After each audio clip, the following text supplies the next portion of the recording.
की माटी को नमन करती हूँ। मंच पर विराजित शारदा माता को नमन करती हूँ। साथ ही आज चंद्रशेखर जी का जन्मदिन है, तो उन्हें भी सत नमन करती हूँ।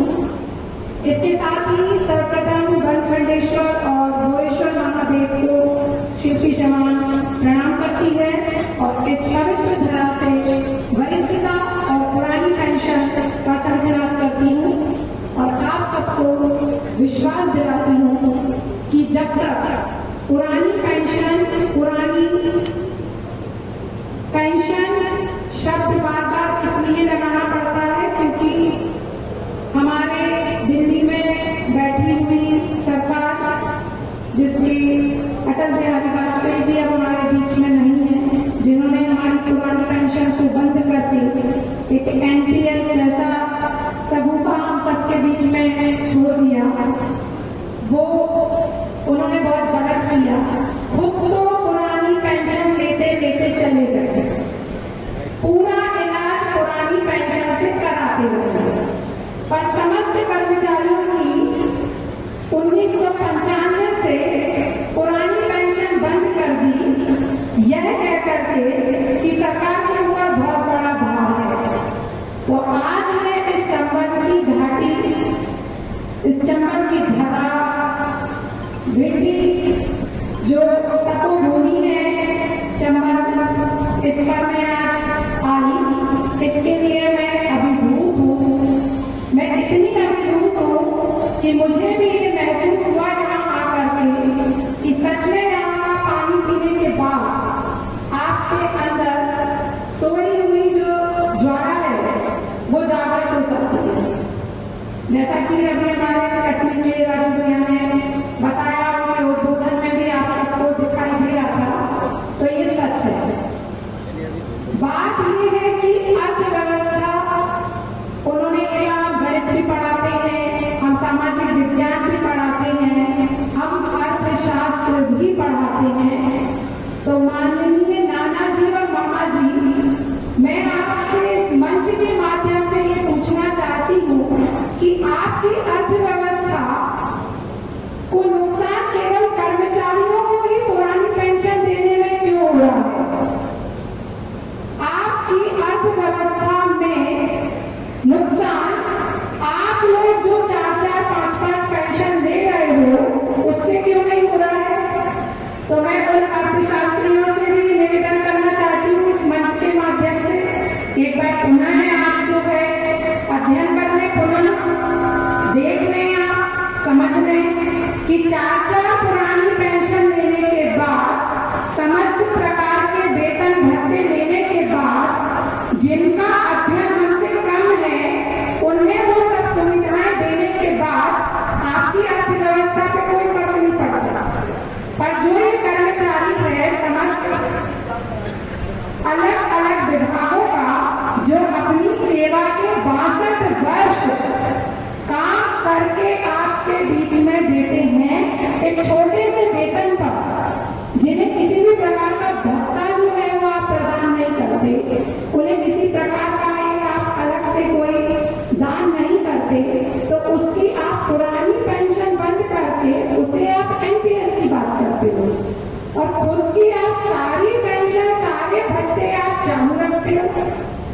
बात आती है दोनों सरकारों या चारों सरकारों की, सदन में जब दोनों बैठते हो तो मंच ठोक कर अपनी सारी मांग पूरी कर लेते हो, पर बात आती है समस्त कर्मचारियों की तो सिरे से सब नकार देते हो। तो समय बहुत कम है जो सत्ता में बैठी हुई सरकार है उसके पास, तो आप विचार कर लें। और हमारी वरिष्ठता, अब बात यहाँ पर क्योंकि समस्त विभाग के कर्मचारी बैठे हैं, तो आप लोगों को ये लगता होगा कि ये क्यों बार-बार बात ले आते हैं वरिष्ठता वरिष्ठता वरिष्ठता। तो इस पर प्रकाश डालते हुए आपको बताती हूँ, या पत्रकार बंधु है उन्हें भी बताती हूँ कि इसलिए आती है ये बात बार-बार क्योंकि मध्य प्रदेश का एक शिक्षक संवर्ग ही ऐसा है जिसकी एक नियुक्ति दिनांक नहीं है, जिसकी कितनी नियुक्ति दिनांक है? 3 नियुक्ति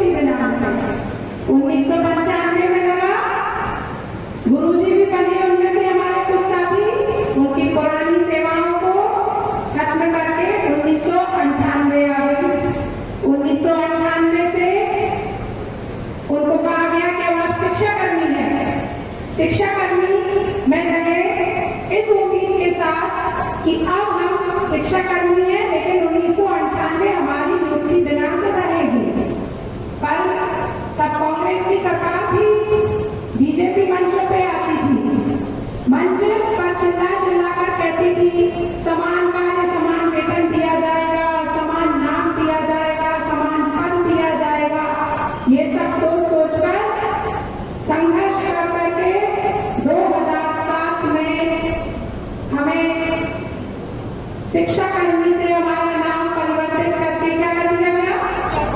अध्यापक संवर्ग कर दिया गया। ये हमारा समान नाम हुआ, अब हम अध्यापक कहलाएंगे। कर्मी शब्द लगा हुआ था, इस पर आपत्ति बताते हुए कि कर्मी शब्द अच्छा नहीं लगता है, तो उसे अध्यापक संवर्ग नाम दे दिया गया। पर नियुक्ति दिनांक 98 से हटा करके 2007 कर दिया। इसके बाद फिर संघर्ष हुआ, फिर संघर्ष किया गया समान कार्य समान वेतन के लिए। 2015 में तिरंगा रैली भी निकाली गई, अनशन भी किए गए, भूख हड़ताल भी की गई और उसका नतीजा ये हुआ कि 6वें वेतनमान के एक नहीं, कितने आदेश हुए? 4 से 5 आदेश हुए। क्यों? क्योंकि चोर था, मन में पाप था, इसलिए आदेश बार बार गलत निकाले गए, विसंगति पूर्ण निकाले गए, ताकि अध्यापक हमारा जो है वो केवल और केवल परेशान होता रहे और सड़कों पर आता रहे। इसके बाद 2018 में केवल और केवल एक ही मांग रखी गई थी हमारी कि हमें शिक्षा विभाग 1994 की तरह जस का तस चाहिए दिया, पर वो भी लूना लंगड़ा टूटा फूटा दिया। उसमें 1 जुलाई 2018 से शिक्षा विभाग नवीन शिक्षक संवर्ग नाम दिया गया। हमारी पुनः नियुक्ति दिनांक सभी की 1 जुलाई 2018 कर दी गई, चाहे वो 95 का लगा था, चाहे 98 का लगा था, चाहे 2001 का लगा था, 3 का लगा था या 6 का लगा था, सबकी एक ही नियुक्ति दिनांक कर दी गई 1 जुलाई 2018। और हमारी वहां से लेकर यहाँ तक की पूरी वरिष्ठता जो है वो शून्य कर दी गई।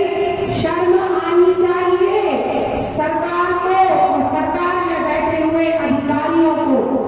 मैं दोष देती हूँ उन अधिकारियों को जो सरकार के डीपीआई में बैठे हुए हैं, जो इस तरीके के आदेश निकाल रहे हैं जिससे ये जो कर्मचारी यहाँ बैठा है ये अपने कामों पे जाना चाहता है, सड़कों पर नहीं आना चाहता। तो माननीय मुख्यमंत्री जी, मैं आपसे विनय कर रही हूँ, अनुनय कर रही हूँ कि आप जो है हम सबकी 2006 में लगे साथियों की क्रमोन्नति, 1998 में लगे हुए साथियों की द्वितीय क्रमोन्नति जो आप खाकर बैठे हुए हैं उसे दीजिए। साथ ही साथ आपने जो हमारी वरिष्ठता को शून्य किया है उसकी आप गणना करते हुए लेकर आइए। हमारी वरिष्ठता वही होनी चाहिए, पूरे में वरिष्ठता दीजिए। इसके साथ हमें हमारी पुरानी पेंशन चाहिए।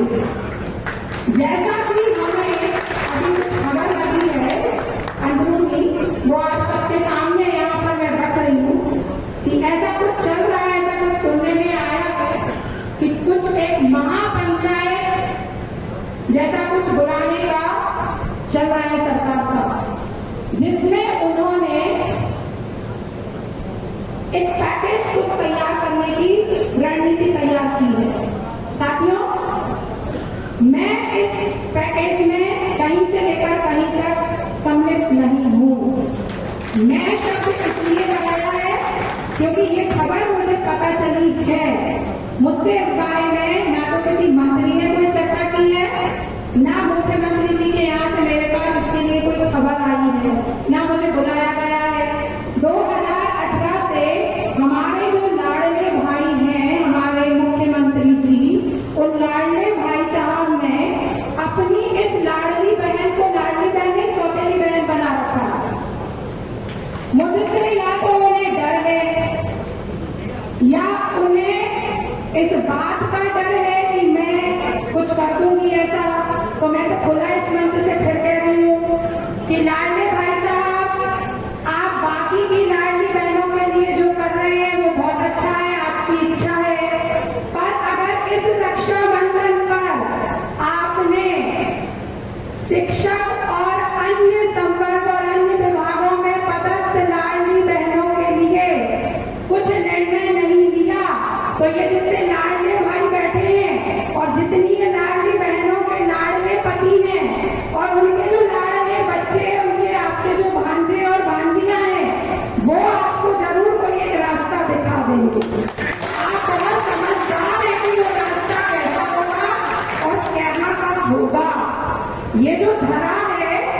ये वीर भूमि कही जाती है। जैसा कि यहाँ मैंने बहुत सारे वक्तव्यों के माध्यम से जाना कि ये एकमात्र ऐसी भूमि है जहाँ से बहुत सारे कर्मवीर हुए हैं, बहुत सारे क्रांतिकारी यहाँ से ही रहे हैं। तो एक संयोग करें हम कि चंबल नदी के उद्गम स्थल की मैं बहू हूँ। चंबल नदी का उद्गम स्थल महू, वहां की मैं बहू हूँ, जहां से चंबल नदी निकली बड़ी शांत भाव से है, पर चंबल में आते आते वो अपने तेवर में आ जाती है। तो आज ये संयोग है 5 वर्ष का 2018 के बाद 23 आ गया कि महू से शिल्पी शिवान बहुत शांति के साथ बैठी रही, पर चंबल में आके बहुत तेवर में आ गई। तो लाडले मामा जी, लाडले भैया जी, आपसे मैं फिर कह रही हूँ कि अगस्त के माह में रक्षाबंधन आ रहा है। आप विचार कर लें, मन बना लें कि वरिष्ठता के साथ पुरानी पेंशन जस की प्लस कोई पैकेज हमें मंजूर नहीं। मंजूर है क्या आप सभी को? मंजूर है क्या? ये आवाज जो है वो भोपाल और दिल्ली तक जानी चाहिए। मंजूर है क्या? तो सुन लीजिए मामा जी, मंजूर है क्या? तो पैकेज जैसी अगर महापंचायत बुलाकर आप कोई भी घोषणा करने वाले हैं तो सबसे पहले यदि उसका कोई विरोध करेगा तो वो शिल्पी शिवान करेगी और उसके साथ मध्य प्रदेश का प्रत्येक कर्मचारी उसका विरोध करेगा, क्योंकि हमें अब कोई पैकेज मंजूर नहीं है।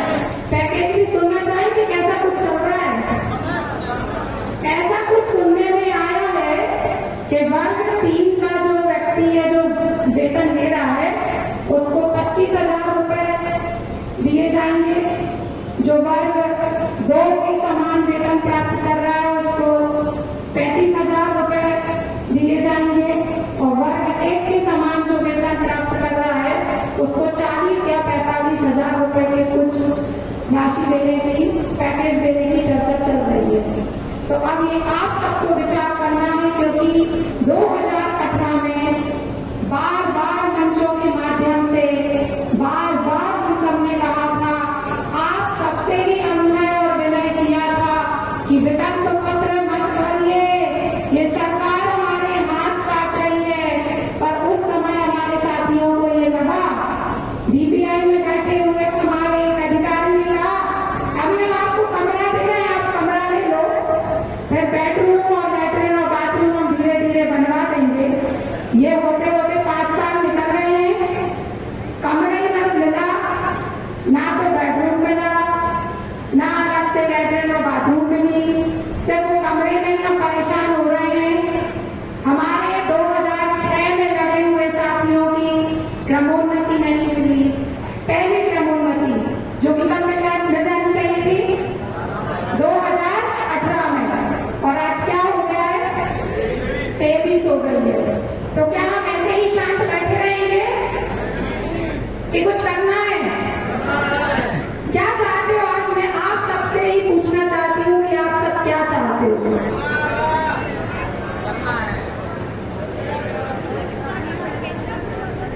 पेंशन,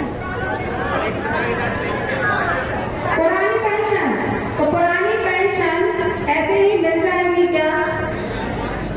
अगर ऐसे मिल जाएगी तो हम सब जो है ये प्रोग्राम करने के बाद, जैसे मैं भाई साहब ने कहा था कि मंच सजाने के बाद फिर हम अपने घरों में बैठ जाते हैं, मिल जाएगी ऐसी अगर पुरानी पेंशन। पुरानी पेंशन और वरिष्ठता की बात बार बार इसलिए कह रही हूँ क्योंकि यहाँ बैठे हुए साथियों को ये बात नहीं समझ में आ रही है कि वरिष्ठता क्यों जरूरी है। वरिष्ठता इसलिए जरूरी है क्योंकि पुरानी पेंशन की भी कुछ शर्तें और नियम हैं। उस नियम में आपको कम से कम 30 वर्ष की सेवा करना आवश्यक है। तो अगर आपकी नियुक्ति दिनांक को उन्होंने 2018 से ही मान लिया है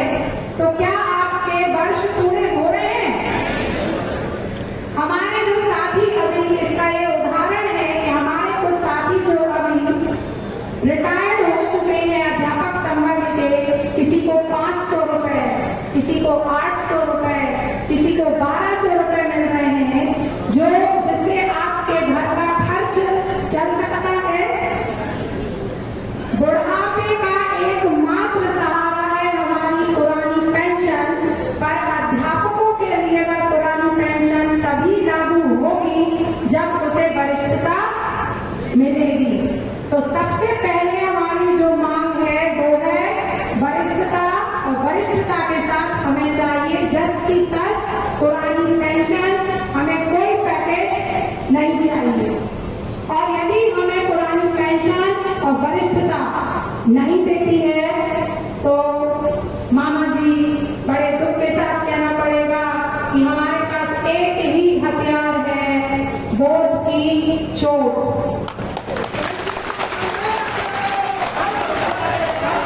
अभी आपके पास मामा जी समय और वक्त है, आप हमें बुला लीजिए, हमसे चर्चा कर लीजिए, हमसे बातचीत कर लीजिए, और उस बातचीत के साथ आप जो है वो एक हल जो है हमारी वरिष्ठता, हमारी क्रमोन्नति, हमारी पुरानी पेंशन, यदि आप हमें ये दे देते हैं तो हम आपको फिर से आपका सिंहासन दे देंगे। लेकिन यदि हमें ये हमारी मांगें नहीं मिलती हैं तो हमें फिर वोट से आपको चोट देनी ही पड़ेगी। फिर अनुनय और विनय में कि हम सब जो है वो सड़कों पर नहीं आना चाहते, हम किसी भी प्रकार की तालाबंदी या घेरा नहीं करना चाहते, हम अपने कर्तव्य पर जाकर पूर्ण और निष्ठा के साथ काम करना चाहते हैं, हम अच्छे मन के साथ अच्छे काम को करना चाहते हैं। लेकिन आप हमें मजबूर ना करें कि हमें पुनः सड़कों पर आना पड़े, हमें पुनः फिर सड़कों पर आकर भोपाल का घेराव करना पड़े या दिल्ली का घेराव करना पड़े।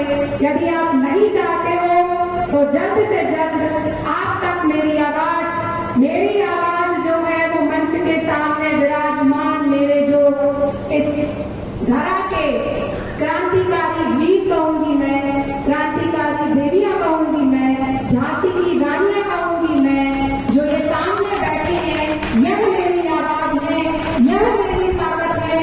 यदि आप चाहते हो कि ये ताकत चंबल से लेकर पूरे मध्य प्रदेश की अगर एक हो गई तो फिर भोपाल आपका बचेगा ही नहीं। सिर्फ और सिर्फ तिरंगा रैली के समान आपको जो है कठिन हो जाएगा हमें संभालना, कठिन हो जाएगा आपको, आपकी जेलें भर जाएंगी। हम ऐसा कोई भी काम नहीं करना चाहते, लेकिन यदि आप सुन लेंगे तो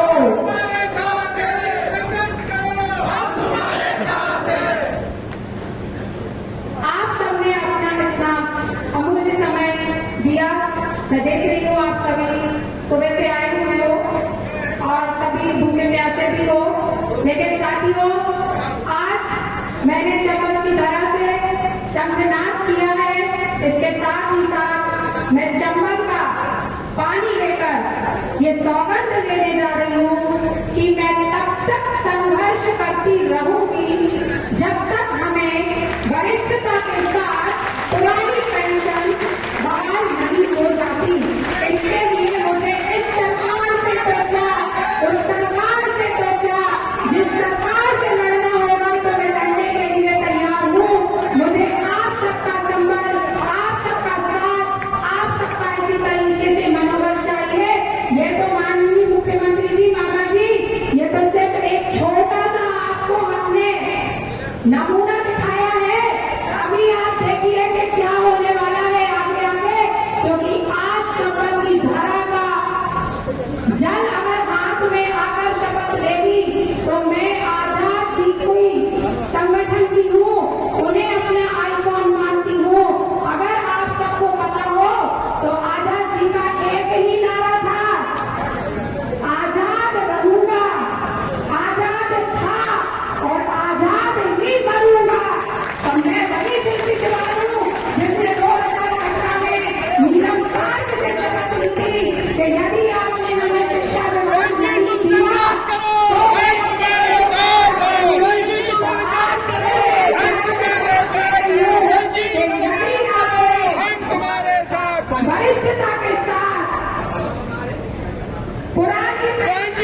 पहली शपथ लेंगे, संसद होगा यहाँ से आंदोलन का।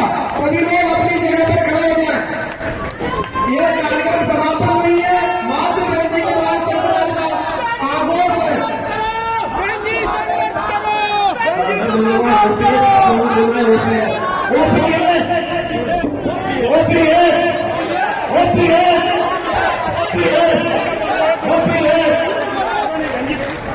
मैं क्षमा चाहूंगा, पहले लोगों से कहूंगा मंच से थोड़ा पीछे हो जाए, बहन जी आगे आएंगी तब शंखनाद होगा। प्लीज आप एक चादर होती है बुढ़ापे की, बल्कि एक चादर होती है बुढ़ापे की, जिससे एक रिटायर्ड आदमी अपनी इज्जत को ढकता है, जिससे एक रिटायर्ड आदमी अपनी इज्जत को ढकता है, ताकि उसके बच्चे उसे बोझ न समझे, ताकि उसके बच्चे उसे बोझ न समझे, ताकि उसके बच्चे बोझ न समझे। अनीता मैडम के ये लिखे हुए शब्द थे जिन्हें मैंने अपने मुख से बोला, और ये बिल्कुल सही बात है कि हमारे जो बुढ़ापे का सहारा है, हमारी जो पुरानी पेंशन है, वो हमारा जायज हक है, और उसे हम हर हाल में लेके रहेंगे, लेके रहेंगे, लेके रहेंगे। Vote for OPS, vote for OPS, vote for OPS, vote for OPS. जिन लोगों पर शंख है वो अपने अपने शंखों के साथ बिगुल बजाएं और शंखनाद का आरंभ करें। मैं निवेदन करूंगा लहारिया जी से कृपया सामने से लोग बढ़ जाएं। सभी लोग खड़े होकर एक श्रृंखला में हाथ ऊपर कर लेंगे शंखनाद पर। हम किसी से भीख नहीं मांगते, हम किसी से भीख नहीं मांगते।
मैं राठी जी से निवेदन करूंगा कि इस कड़ी में